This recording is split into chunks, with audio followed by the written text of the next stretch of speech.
एक गुळ संत तुकारामांना एका व्यक्ती विचारायला गेली की आमचा मुलगा गुळ खातो, त्याला थोडं सोडायला काहीतरी मदत करा. त्याला परत यायला सांगितलं. पुन्हा 8 दिवसांनी त्याची आई परत घेऊन गेली. अजून मुलगा आमचा गुळ खातोय, काय फरक पडला नाही, अजून एकदा परत या म्हणले. पुन्हा 8 दिवसांनी त्या मुलाची आई तुकारामांच्याकडे घेऊन गेली. आमचा मुलगा गुळ खातोय, त्याला काहीतरी सांगा. तेव्हा तुकाराम म्हणले, बाळा गुळ खाणे चांगलं नाही, बंद कर तेवढं. त्या मुलाची आई म्हणल्यावर एवढं सांगायचं होतं तर कशाला आम्हाला 15 दिवस घालवलं, 2-3 वेळा या पाडा मारला. अहो त्यावेळी मी स्वतःच गुळ खात होतो. तसा शिक्षक जेव्हा दुसऱ्याला एखादा उपदेश करतो तेव्हा तो स्वतः त्या पद्धतीचं वर्तन करत असतो. आणि म्हणून या स्नेह मेळाव्याच्या निमित्तानं, हा स्नेह मेळावा आहे, हा माझी विद्यार्थी मेळावा असं म्हणणं त्याला काही नाही बरोबर. कारण मी बऱ्याच जणांना 24 वर्षानंतर बघितलं. म्हणजे काही जणांना बघतो पण काही जणांना कधीच नाही भेटत. असं आहे. आता ठराविक जणांचं नाव माहीत असतं, लगेच ती भेटलेलं असतं. आणि हा स्नेह मेळावा आयोजित करण्यामध्ये माझ्या माहितीनुसार युवराजनं जास्त जरा मेहनत घेतली. कारण साधारणपणे गेल्या 6 महिन्यापासून तो माझ्या संपर्कात आहे आणि आपल्याला हे करायचं आहे. त्यासाठी काय करायला पाहिजे, स्टाफचा सगळा मोबाईल नंबर असेल, कुठं आहेत, काय आहेत, विद्यार्थ्यांची लिस्ट कशी करावी, काय त्यांची माहिती कशी काढावी असेल, साधारणपणे 5-7 महिन्यापासून. आणि त्याला हा योग खरं म्हणजे चांगल्या अर्थाने योग हा जोडून आणलेला आहे. कारण प्रत्येक माणसाच्या जीवनामध्ये मित्र असायला, कारण कधीतरी आपलं दुःख सुद्धा कोणाच्या तरी खांद्यावरती आपली मान ठेवून, डोकं ठेवून तिथं रडता सुद्धा आलं पाहिजे. ज्या पद्धतीने आपली एखादी अभिमानाची गोष्ट असेल, चांगली गोष्ट असेल, जसं आपण आपल्या मित्राला सांगतो तसं आपली एखादी चूक सुद्धा मान्य करण्याचं ठिकाण आपल्याला असावं लागतं आणि तो आपला मित्रच असतो. आणि म्हणून प्रत्येकानं आपल्या आयुष्यामध्ये मित्र कमवणं हे अत्यंत आवश्यक आहे. कारण प्रत्येकानं मुलींना मैत्रिणी असायला पाहिजे, मुलांना मित्र असायला पाहिजे. आणि हा संपर्क आपला कायम असायला पाहिजे. तर या ठिकाणी पाटील सरांनी सांगितले की प्रत्येकानं आपल्या आई वडिलांना सांभाळायला पाहिजे, सासू सासऱ्यांना सांभाळायला पाहिजे. 100% सत्य आहे. आणि त्यांनी सांगितले की आश्रम हे बंद व्हायला पाहिजे, तेही 100% सत्य. कारण तुम्ही जर योग्य पद्धतीने वर्तन केलं तर आश्रम चालायची आवश्यकताच नाही.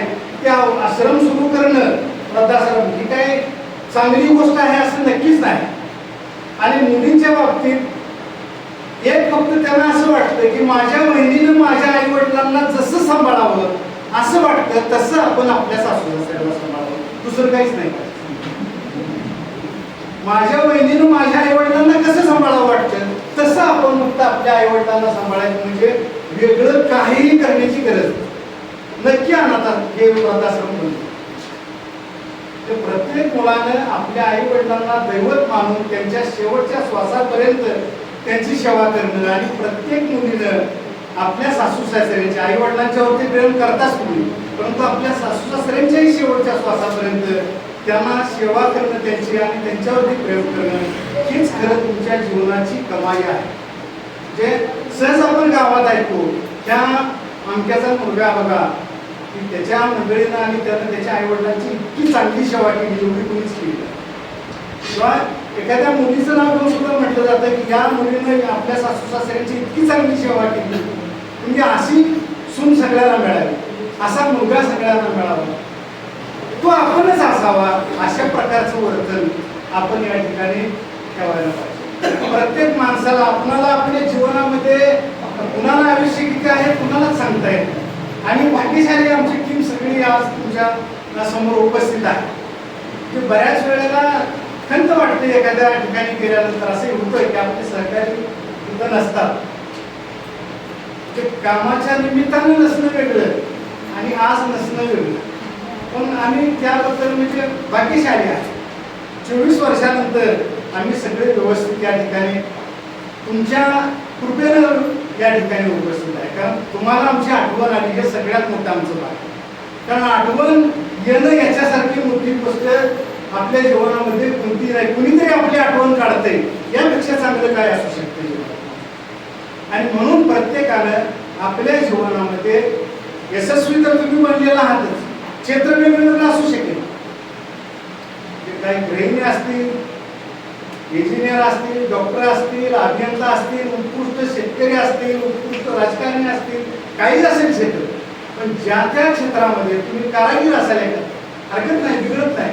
कारण कामाला कुठल्या श्रम प्रतिष्ठा म्हणजे आपल्याला माहीत असायला पाहिजे. म्हणजे श्रमाला प्रतिष्ठा असेल तर आपल्या जीवनात आपल्याला काहीच कमी पडत. म्हणजे काम कोणतं कमी दर्जाचं की उच्च दर्जाचं हे म्हणायचं नाही, कामच आहे ते उत्कृष्ट दर्जाचं. आणि त्यामुळं तुम्ही सर्वजण आपल्या जीवनामध्ये यशस्वी झालेला आहातच. अशाच पद्धतीनं या ठिकाणी वाटचाल करत राहावी आपण. आणि आपल्याकडून आपल्या गावाचं ऋण, आपल्या आईवडिलांचं ऋण, आपल्या समाजाचं ऋण काहीतरी आपल्यावरती आहे, आपल्या शाळेचं ऋण, याची आठवण मात्र आपल्याला कायम असायला. कारण आपण कुणाच्याच ऋणामधून मुक्त होत नसतो, उतराई होण्याचा प्रयत्न करू शकतो. या ऋणामधून उतराई होण्याचा आपण प्रयत्न करू शकतो. कुणाच्याही ऋणामधून, आई वडिलांच्या ऋणामधून कोणतरी मुक्त होईल का? कधीच नाही म्हणत. कारण ते आहेत किंवा होते म्हणून आपण आहे. आणि म्हणून त्यांची कायम सदैव आठवण ठेवा. मनुष्य कोण किती जगला यापेक्षा तो कसा जगला याला फार महत्व आहे. आणि म्हणून होता होईल तेवढे आपल्याकडून समाजाची सेवा करण्याचा प्रयत्न करा. काही जणांना सिनेमा बघायचा नाद असतो, छंद असं नाही, परंतु नाद होतो. राजेश खन्ना यांचा आनंद आहे एक सिनेमा आहे आणि त्यातलं एक वाक्य आहे, बाबू मोशाय, जिंदगी लंबी नहीं बड़ी होनी चाहिए. की आपलं जगणं जे आहे त्या जगणं सार्थ करण्याचं काम आपण या ठिकाणी करायचं आहे. मी आपला जास्त वेळ घेणार नाही, परंतु तरी सुद्धा या ठिकाणी कवी अनंत राऊत यांचं नाव आपल्याला माहीत असेल. आणि या कवी अनंत राऊत यांनी एक कविता सादर केलेली आहे की जी खरंच आपल्याला प्रत्येकाला मित्राला मित्र भेटावा, म्हणजे तो दुःखाच्या सागरामधून कसा बाहेर पडू शकतो याचं एक ज्वलंत उदाहरण उभा करण्याचा प्रयत्न या ठिकाणी त्यांनी केलेला आहे. की मला फार चांगलं गाता येत नाही, परंतु तरी सुद्धा मी तुम्हाला ती म्हणून दाखवण्याचा प्रयत्न करतो. दुःख अडवायला उंबऱ्यासारखा, दुःख अडवायला उंबऱ्यासारखा, मित्र वनव्यामध्ये गारव्यासारखा, मित्र वनव्यामध्ये गारव्यासारखा, दुःख अडवायला उंबऱ्यासारखा, मित्र वनव्यामध्ये गारव्यासारखा, मित्र वनव्यामध्ये गारव्यासारखा, वाट चुकणार नाही जीवनभर तुझी, वाट चुकणार नाही जीवनभर तुझी, एक तू मित्र कर, एक तू मित्र कर आरशासारखा, मित्र वनव्यामध्ये गारव्यासारखा, दुःख अडवायला उंबऱ्यासारखा, दुःख अडवायला उंबऱ्यासारखा, मित्र वनव्यामध्ये गारव्यासारखा, मित्र वनव्यामध्ये गारव्यासारखा, आत्महत्याच करणार नाही कुणी, आत्महत्याच करणार नाही कुणी, मित्र असला जवळ जर मनासारखा, मित्र वनव्यामध्ये गारव्यासारखा, मित्रवनव्यामध्ये गारव्यासारखा दुःख अडवायला उंबऱ्यासारखा दुःख अडवायला उंबऱ्यासारखा मित्रवनव्यामध्ये गारव्यासारखा मित्रवनव्यामध्ये गारव्यासारखा का उगा हिंडतो देव शोधायला का उगा हिंडतो देव शोधायला मित्र आहे जवळ मंदिरासारखा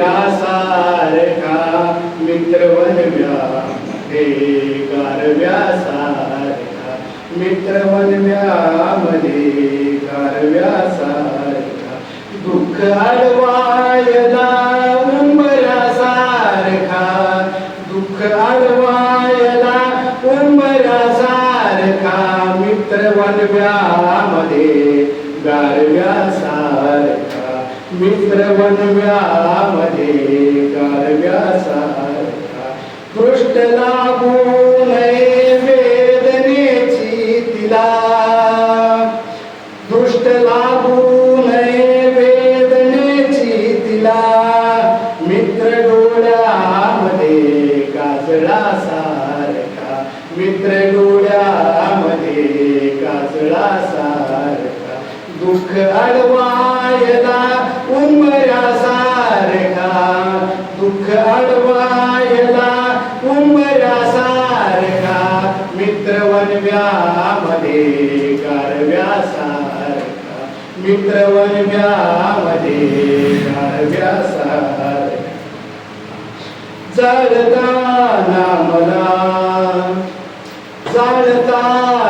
मला देह ठेवा असा जाळताना मला देह ठेवा असा हात खाण्यावरी टाकल्यासारखा प्रत्येकानं आपल्या खांद्यावर ठेवा हात मित्राच्या शेजारच्या हात खाण्यावरी टाकल्यासारखा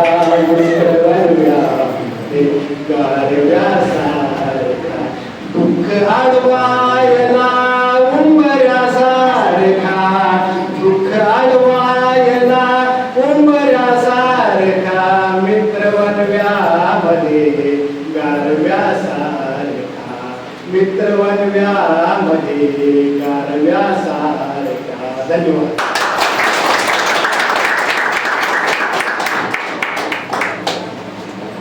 सर खूपच सुंदर असं सरांनी काढलेलं आहे. सगळ्यांच्या जुन्या आठवणी आता ताज्या झाल्या असतील. सगळ्यांचं बालपण नजरेसमोरून जात असेल आता.